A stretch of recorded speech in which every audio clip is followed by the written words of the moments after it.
I'm Denise Bertrand. I'm Canadian. I've been in the field of drama, performance, poetry appreciation and expression for 33 years.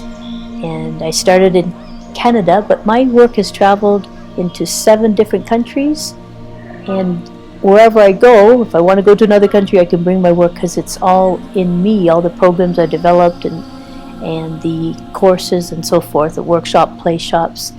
And mainly I work with children, but I do also work with adults to help them be more confident in speaking in public and working with their imagination and self-expression through creativity and theater performance.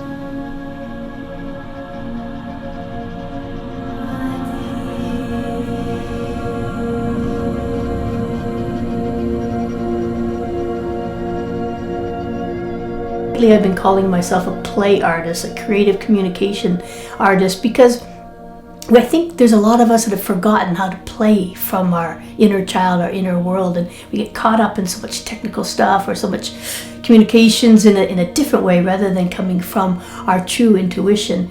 And the work that I do with children it's almost like I call it now retrieving intuition. They have it already, but sometimes, with the programs of school, or not condemning school at all, but parents, not condemning parents at all, but just programs that are so out there, they lose touch with their intuition. So I feel like I'm a person that helps them retrieve it, whether it's with children or teens or adults. And my programs are all based on the fact that these kids, whoever's gathered with me, they know things just as much as I do. So it always is this kind of a feeling of, I'm also the student.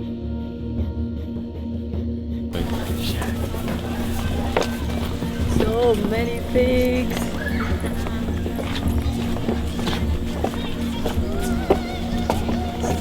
In the Amazon jungle, we were with the Yusuni people and at the Kichwa Eco Lodge, and we were very privileged, in fact, because we were the first people to do workshops in there.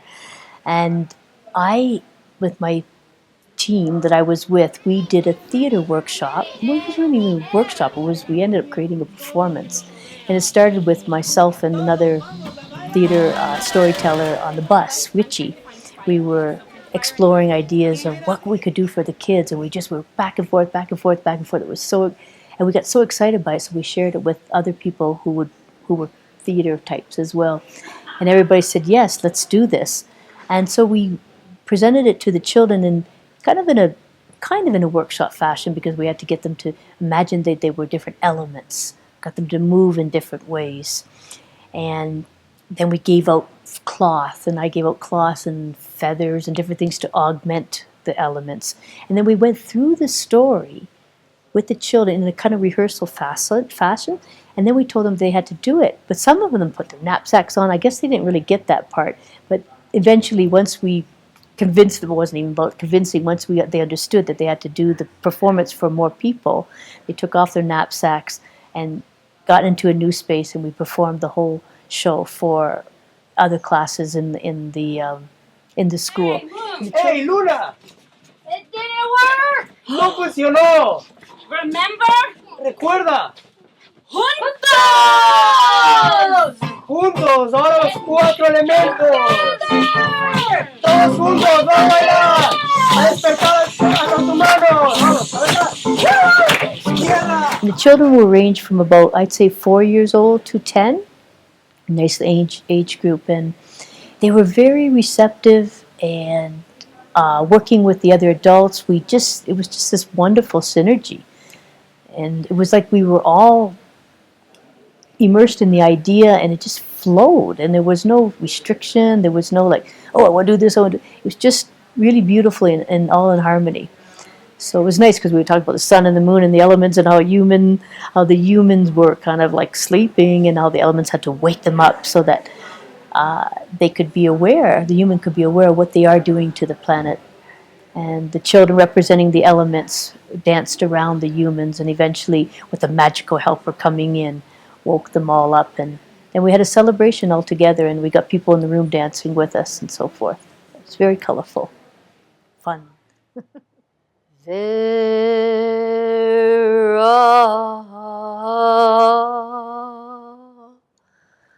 With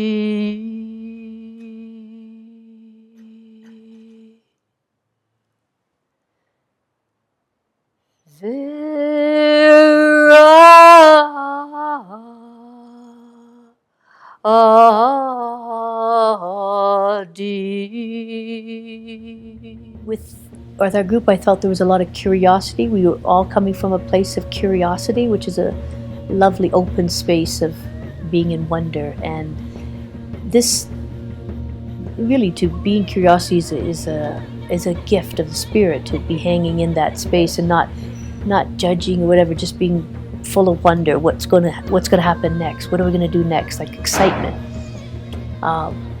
But because I was holding personally that vibration, and I felt I was just attracting people who also were similar. Her hat on, her hat on. Come on. Oh, I'm just hold on. Okay. Please, more, it's okay. $1, $1. $1? Only $1. Oh, wait, you give me something. What struck me the most when we came into the Canary village were all the colors that were on the people's natural clothing. To me, that was a statement of their connection to something light and lighthearted, because when people wear colorful clothes, in my opinion, it's connecting in with, like I just said, like something vibrant, something alive, and their dark eyes. It was like this nice contrast. And I loved how they were simple but deep at the same time. And they were humble and yet helpful. And when they put the shawls down, like it was just like a ritual, these shawls down, like they've done it 1,000 times for each other. And I did find out that they do it for meetings, when they have meetings on Sunday. That's how the community eats. They put the shawls down, then they put the white shawls on top, that's where the food would go on, to almost like make it like it's cleaner because it's on a white scarf, right? And then the color mixing in. Yeah, and the fact that all these families just made food for us and brought it to the table that was on the ground. I loved it. And the fact that they did a prayer before, I thought it was really relevant, and I'm glad they did that. They didn't change their tradition just because we're here. Maybe some people don't pray before a meal.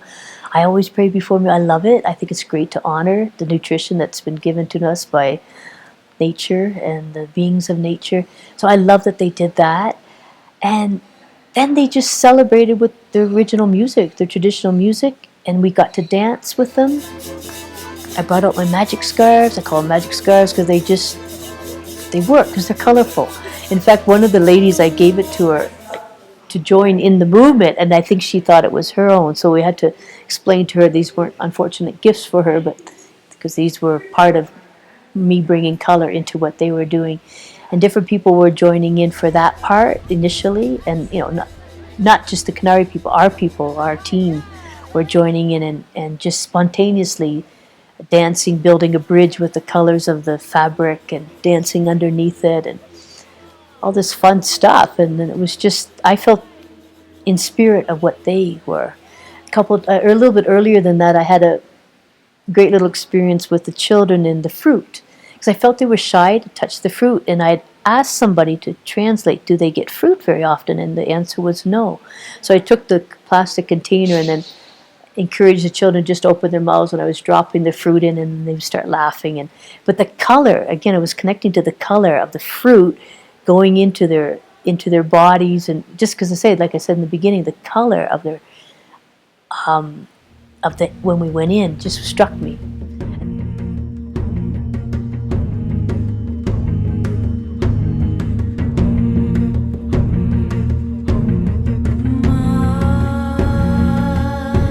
And going down the mountain, I had two gorgeous Ecuadorian women, a mother-in-law of the young girl, and the young girl had a baby on her back, and the mother was carrying two of my bags, my magic bag and another bag.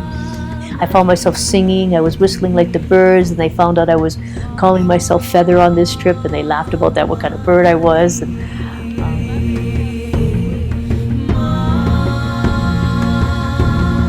coming up was a bit different for me, because I do struggle with problems with breathing, and in this by that time of the afternoon, it was getting even a bit more misty and more humid. But still, they must have sensed something about me that I needed help, and they got me a horse. And I was like, wow, can I get on this horse? I mean, the paths are this big, and the hill, I mean, the cliff is right there. And I said, you know what? I said to myself, I thought, either I'm going to struggle with my breath and the whole strain of my heart, because with your breathing hard hurts your heart, or I'm just going to trust in the power of a horse to take me up the hill. And I went for the latter choice, and I didn't regret it at all. And it was not scary. Surprisingly, I wasn't in fear sitting on the horse. I was like, oh my God, I'm on this powerful animal.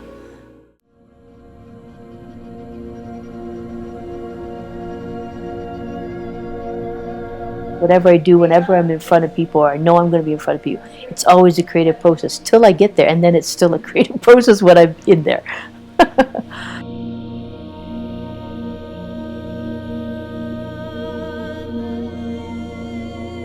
This is where I really feel that people could benefit, adults could benefit from my work, because we go back in, like I said earlier, to the child within that maybe never got a chance to express when they were younger. And it helps open all kinds of feeling realms, all kinds of visions, and all kinds of imaginary worlds, and they get to embody them through a character. What do you want to start with me? I love it. Okay, here we go.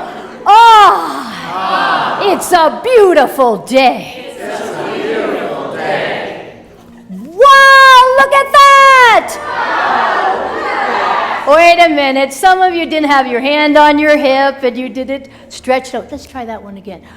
Wow, look at that! Ooh, that was much better. I love your smile over there.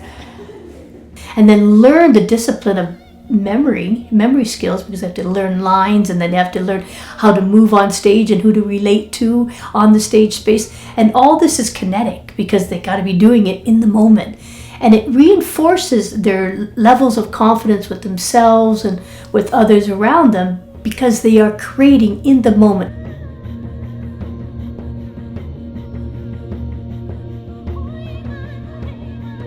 But I work with it for the emotional intelligences that we all have, to uncover them, to release them. Even though my first school was called A Star, I would always tell the parents, I'm not making your child a star. It's not about that. It's about them being empowered with their ideas, their opinions, their hopes, their dreams, their intuitions. And when a child is empowered at a young age for their own inner voice, it carries them. Because somebody listened to them, somebody acknowledged that spirit in them, and I could see that in the children. It was like I was their friend, I was their buddy, I was their teacher. I wasn't their mom, I wasn't their nanny, but I was there with them. I was the 4-year-old with them. I was the 7-year-old, and I think it's so important for a child to have somebody to look up to in a way to help them through that process. Because parents will see that, oh, they're just playing. That's their world. The world is play. And that is so important to a child. So to take that imagination that they're in and then develop it and shape it and create something called a play, it's, what can I say? It's fun, and it's empowering to me too, because it allows me to keep my inner child awake and spontaneous and curious.